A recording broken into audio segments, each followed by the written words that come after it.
Hello, beautiful people, lovely sports fans. Welcome to DDM Sports Central, your one-stop hub for global juicy sporting stories. Yeah, the FIFA Club World Cup may have ended, but it still had its highs and lows.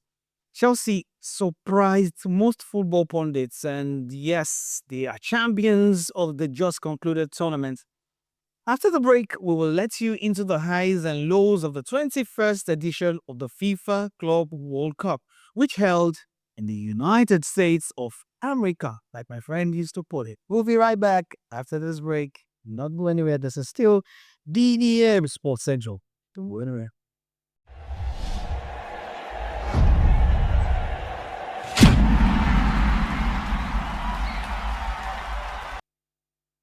Welcome back.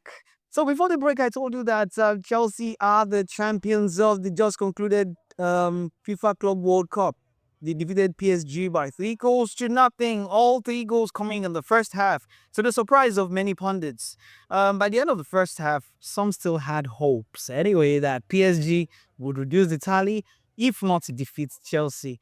Some others, especially Chelsea fans, saw more goals coming in the second half. In fact, somebody predicted before the game that the game was going to end 5-0 in favor of Chelsea. And everybody thought the person was high. But it stayed 3-0 that way till the end of the match. Yeah. It was Cole Palmer's night as his brace helped Chelsea to a 2-0 lead in just about 30 minutes. No sincerity. Who saw that coming? I didn't see that coming. His first came in the 22nd minute when he displayed super skills to deceive the defenders into thinking he would lay a pass, only to beat his marker and hit the ball to the right bottom corner of the PSG net. His second came in the 30th minute before Yao Pedro, the new signing, made it 3 with his third goal of the tournament, so that Chelsea became champions again after winning the cup back in when 2021. In fact, no, it was shocking. Though some theories were coming out that PSG people didn't really come out to play because there are some issues about what happened. When they won the Champions League, how their fans, some people died and all of that, so they didn't want people to die this time around, brother. However, it is Chelsea; they are champions. Now let's look at the highs and lows, like I said, of the just concluded FIFA Club World Cup. Now, first off, Chelsea delivered a dominant performance, defeating Paris Saint-Germain, PSG, 3-0 in the final to claim the title. Their victory was considered a surprise by some, especially as PSG entered as the reigning Champions League winners. But Chelsea's triumph, let's be honest with ourselves, it was comprehensive and deserved. They displayed. And I always say this of Chelsea. When you least expect, you strike. Now, another high is that the tournament's expansion to 32 teams transformed it into a global spectacle, bringing more clubs from diverse regions into the spotlight and increasing excitement with new matchup and storylines. A lot of people would want to argue that, he placed very small teams with big teams. But then there was excitement. Did you see what Al Ali did with Inter Miami? Okay, but there are spectacular goals as well and dramatic upsets featured throughout the event, keeping the fans engaged. Veteran defender Sergio Ramos became the oldest scorer in the tournament's history at 39. That guy, he's not aging anytime soon. The tournament also had standout saves. Yeah, standout saves. Late winning goal, Thibaut Courtois especially. And then unexpected underdog performances. I just mentioned Al Ahly and then Fluminense as well. Then cultural and fan engagements, ancillary events such as the FIFA Museum's pop-up exhibition offered fans unique insights and celebrated the tournament's history. The new trophy design as well and showcased kits and memorabilia from all participating clubs. Then I also gathered that there was free live coverage. Yeah, all 63 matches were streamed globally for free. via the zone, DAZ, ensuring broad access for fans and raising the tournament's visibility. That's a nice one. That's a good one. I wish they could do that for other tournaments as well, not just the FIFA Club World Cup. So those are the highs. Do they have the lows? Yes. Player burnout and scheduling controversy is one of them. Major criticism arose over player welfare with concerns about overloaded football calendars, you know, basically. Yeah. And then player unions and top clubs noted that stars faced excessive match loads, putting health and performance at risk. Some players were in line to play nearly 80 matches in the season. 80 matches. 80 matches not be big, so don't think it's that your five-a-side that you play. 80 matches, 90 minutes plus. Not be game, not be business. Then missing star power, notable absentees included Mohamed Salah and teenage sensation Lamine Yamal, as their clubs didn't qualify under the selection criteria. Some major European champions like Barcelona and Liverpool also missed out, reducing the tournament's star appeal for certain fans and broadcasters. Yeah, we felt bad.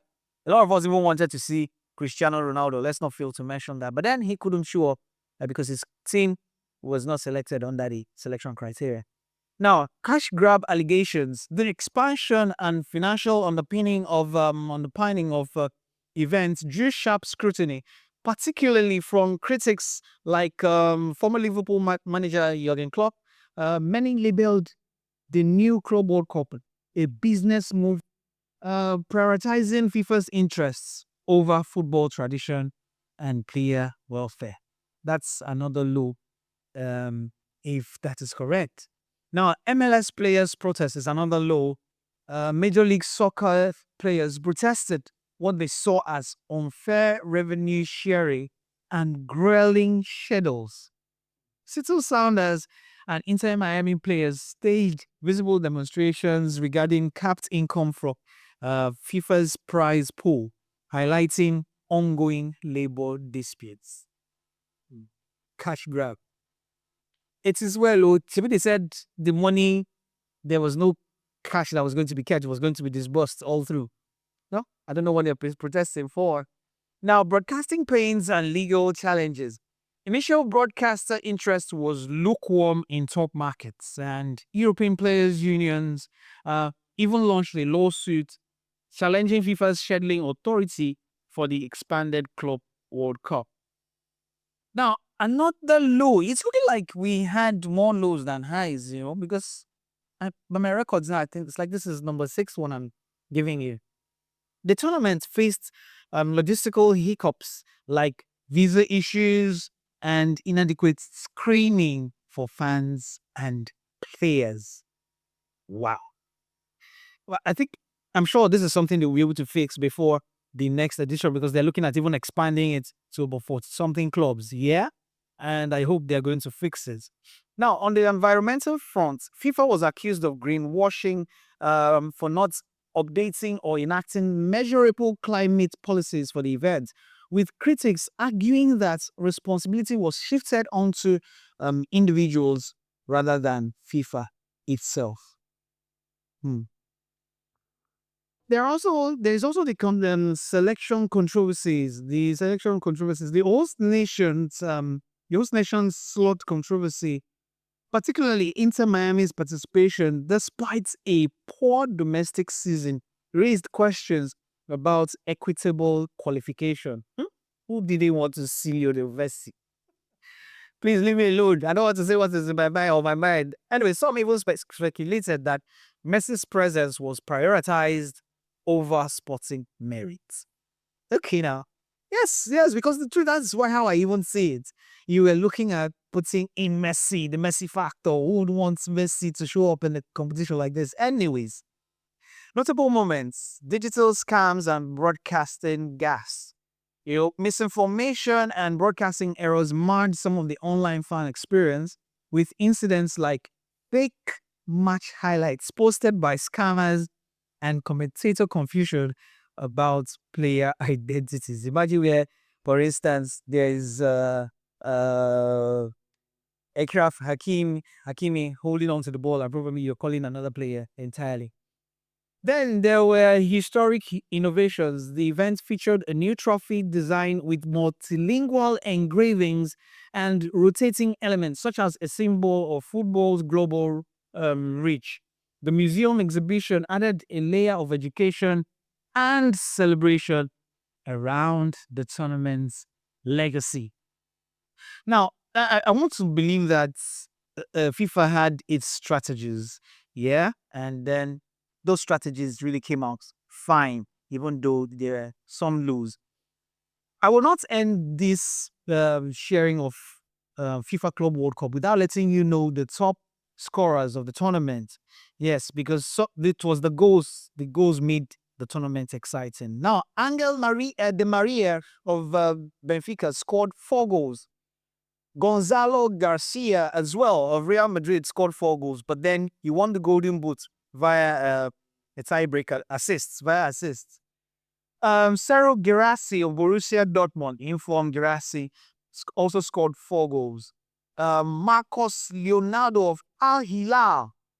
Al Hilal, who would have thought that somebody from Al Hilal would be in the top scorers chat? He also scored 4 goals. Now we're not only going to look at those who scored 4 goals, we are also going to look at some of them who did their best, but their best was not able to outshine those of them that scored 4 goals. They were only able to score 3 goals. Now, you remember the guy who had the broken ankle from Bayern Munich? Yeah, Yamal Musiala of Bayern Munich. He was able to score 3 goals before that ankle injury incident. Phil Foden of Manchester City, even though they did not get anywhere, also scored 3 goals. Erling Haaland also scored 3 goals. That's surprising. I could try to remember. I know he scored, but then fine. He scored 3 goals. Jermaine Betarami of Monterrey also scored 3 goals. Harry Kane of Bayern Munich scored 3 goals. Michael Olise, also of Bayern Munich, scored 3 goals. Kenan Yildiz of the old ladies, Juve, scored 3 goals. Wessam Abu Ali, thank God we have an Africa club side. I don't know, somebody with 3 goals. Yeah, Al Ahly, he scored 3 goals. Pedro Neto of Chelsea scored 3 goals.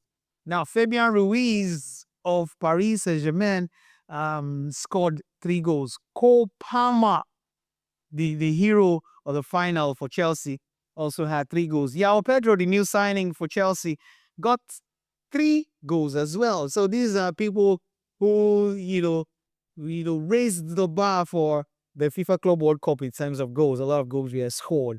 Now, the 2025 FIFA Club World Cup made headlines for both footballing feats and off-field controversies. While the expanded format brought new energy, storylines, and champions like Chelsea to the fore, it also exposed deeper rifts in player welfare, competition integrity, and the commercialization of football. I had to take my time to pronounce that. I mean, you know, go hang me for truth. Commercialization of global football. But then I also believe that we all enjoyed the exciting world of football in the just concluded FIFA Club World Cup. We hope to, before you know it now, we are going to get back into the EPL. I will get back to all of those frenzy of whose club is leading, whose club is not leading, who is getting this, who is not getting that. I'm hoping that Arsenal, hear my voice. I'm hoping that you're going to be able to win the EPL this season. You have got some signings, even though you have not completed Gyökeres. I don't know what is holding you people. Please, before Gyökeres goes away, and you tell us another story. So with that, we've come to the end of the packaging of the FIFA Club World Cup. Congratulations to the champions Chelsea and their fans. Congratulations as well to PSG. Until we come your way again with another edition of DDM Sports Central, I remain your host with the Sparks. Sugochuku. We'll have a lovely and sporty day ahead. Arrivederci. Bye for now.